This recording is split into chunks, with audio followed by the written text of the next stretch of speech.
Hello, everybody. This is Francesco Antolini, game director. And down there, the controller, we got Bryan Rodriquez, one of our producers. Make sure up for him. As John was saying, this is Just Cause. It's a game that, it's built on a conundrum system that works all together at the same time. So very often the unexpected happens. Usually when that happens, it's fun, but we're gonna see, okay? So we start this presentation today from this panoramic spot in Solis that gives you a pretty good idea of the extent of the world. So Solis is the new world of Just Cause. It's the biggest world we have to date, and it's also the most diverse. It's inspired by landscapes in South America. And here, for example, you can see at the bottom the grasslands, inspired by the pampas. On the background, we got the desert. And if you sharpen your sight, you may see a hint to a sandstorm. But no worry, because we are going to fly pretty close to it in a few minutes. And here, the Alpine is entering the screen, obviously inspired by the Andes. And if you're wondering whether these big clouds that it's coming in, it's hiding a tornado, you're wondering right.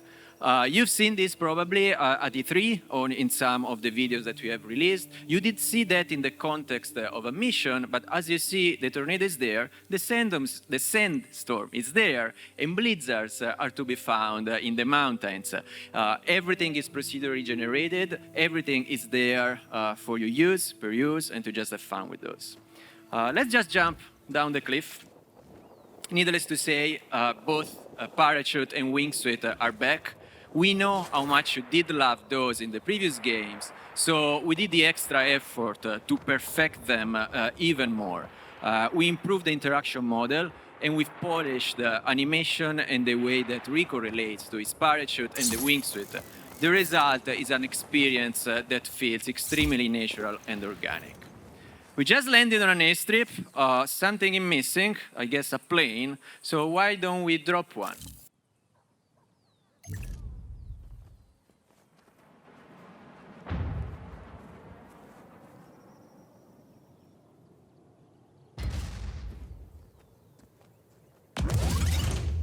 So it's pretty colorful, and the reason is that this plane was actually belonging to the Black Hand, so it was looking quite badass, black and red, but your army took control of it, and it just graffitied and made it fun. Because in this game, Rico will indeed need to master an army and create it. The challenge is gonna be tough. He can't do it by himself. As you may imagine, the army is called the Army of Chaos. Oh, you see those icons dancing on the top? That's the top left of the screen. Those are there to advise player about playable content that is nearby. Now they're gonna get less and less because they're gonna go up in the air. But the point is that Solis is not only the biggest world we craft so far, it's also the most rich in terms of things to do. So that widget, it's gonna alert player whether there is something to do for the revolution or for a secondary character or for a main story. And so on. So, as Bryan is flying over the desert, you may notice that there is a certain variation in the landscape itself. Like now, we are just welcoming a mine. Welcome the mine. Ooh, that it's, you can tell it's desert, but it's not really desert. It looks and feels different. This is one of those things that we call sub-biomes. And we need to use these to infuse variety within the biomes itself, because again, they are big. If they were all looking samey, you will be bored pretty soon, and I don't want that. We just want to give you surprise after surprise. There's the sensor. I did promise before that we would have passed nearby. I hope we don't end inside it, because one of the features of the sandstorm itself is that it drastically reduces your visibility. That has quite interesting consequences in the way that you approach combat, but it's not something that you want while you are flying.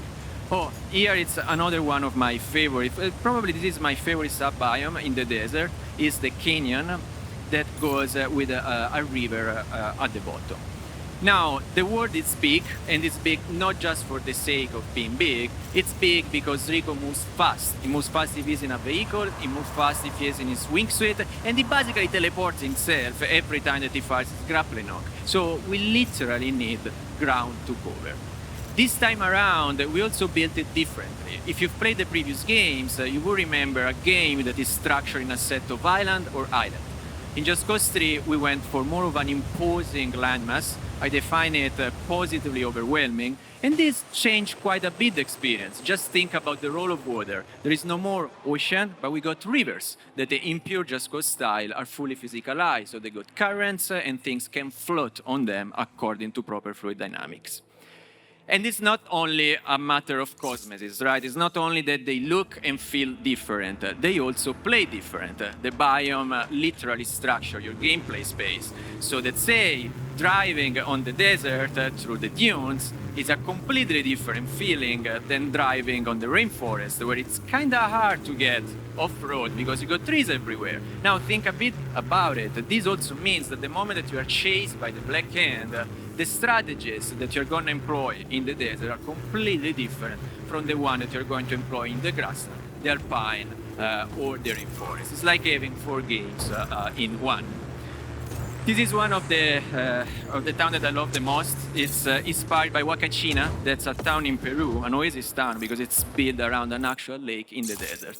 And Bryan was so good to collect a space ring that I guess you can imagine how that works. So we talk about the world, we've seen some vehicles and some of the collateral activities. Let's get straight into one of the centerpiece of the game and of the franchise, the grappling hook. So what you learned from Just Cause 3, it's back. As you see, you can tether things and you can retract them. But this time around, you can do much more than that. Indeed, you can change the attachment that you put on your grappling hook. For example, you can attach booster to it and send things spinning around. Or you can go with, currently is the YouTuber favorites. We call it airlifter. Everybody else calls them balloons for some reason, but I like airlifter. And what they do, they defy gravity. And in this case, Bryan is just sending stuff up the sky, just goes. Now, these attachments are fun to be used in themselves for some reason, just fun. You modify the word. However, they become even more fun the moment that you've got props, humans, vehicles, things that are built in a way that can interact meaningfully with them. So even if you take just an otherwise insignificant food cart, here it is that with the addition of just a propane tank, you can make it interesting once you interact, with airlifter, booster, or somebody else. And it's not just about attachments. Bryan, let's put up the customization screen. Let's scare people a little bit. Okay, you got different loadouts, but what I want to draw your attention in, let's just go into the airlifter one. Here it is. Each attachment can actually be modified by applying different mods over it. What Bryan is doing now is instructing the airlifter to follow Rico wherever he goes. Now, one moment, because we get him game. So you see, there were a set of mods for the airlifter. There are mods for the retractor. There are mods for the boosters. And you can also change the strength at which each one of these operates. And at the end of the day, we made a calculus yesterday, just for the fun of it. You got more than 4 million combinations. This means that however you're playing, if you compare your loadout to the loadout of a friend after some hours that you're playing, you're probably going to find that they are different, and he has discovered something that you haven't, or that she does something different than what you do, and so on. It's really a tool that has endless possibilities in creative terms. I think that you can proceed and pull off the stand. So we got the airlifter attached to a red barrel. The jet up there, it could have very easily gone onto that. And now the airlifter is following Rico wherever he goes. So Bryan has just built a cloud of red barrels. What do you do with a cloud of red barrels? You rain explosions, right? Now, we've seen a food cart, we've seen a cloud of red barrel. Let's approach one of those objects where we actually put a lot more love than anything else. We call them the chaos objects, because when you destroy them, you accrue chaos. Because chaos is bad, and in a meaningful way, the GC2 way, not the GC3 one. And I'm going to talk a little bit more about it in a second. So look at this. This is a radar. However, when we saw this, everybody in the studio thought, oh, it looks like a catapult. So you probably think that too. And if you as my player think that, I don't want to frustrate you. So I want for this thing to actually work as a catapult, because it looks like it. And so that's what we did. We rigged it in a way that if you discover it, if you want to have fun with it in this way, it's going to actually make you happy. What we always say in Just Cause is, if you think about it, you can probably do it, you know, and the consequence may give you a smile. So those interactions actually are something that I consider relatively simple, something that I expect for each one of our players to pull off. But you can do much more complicated things, and those things are there for that slice of player who really like to go bonkers and be creative with the tools that we give them. To pull this off, we will start by supply dropping a tank. We have unlocked everything in this build for the sake of the demo. It goes without saying that as you play the game, you will progressively unlock your supply drops, you will progressively unlock your grappling hook attachment and mods. As you've seen, a novelty of 4 versus 3 is that you can precisely decide where your supply drop has to fall, along with the orientation. This is, again, something that we do for players so that they can have a bigger control on their setups. So here Bryan needs to change the way that both the airlifter and the booster works. And he's setting the airlifter so that they will stop at 15 meters from the soil. So they're not going to propel things forever up into the sky. And has to be indestructible. For the boosters, what he just did, he told the booster, wherever I put you in, never propel it down, okay? Only up or on a plane. And I guess what we've created, it's a flying tank. So what's interesting here is that the player, Bryan there, is still driving the tank. And this is, since we have engineered the control so that you can use your grappling hook attachments even when you are driving vehicles. At the same time, everything about the tank is still working. So you can shoot your rockets and you can shoot your minigun. I think that you are approaching a front line. Front line, it's these areas of perennial battle in the game. No, it's a front line. You've got an army. The army advance, and advance just up to the point where the Black Hand, your opposing army, stops them. And where this happens, you got a front line. So the front line is basically a concrete representation of your progress within the game itself. Now, I will watch this thing for hours, but I don't think we have hours here, Bryan, so that we can cut it short and maybe change scenario. Phew, bye, tank.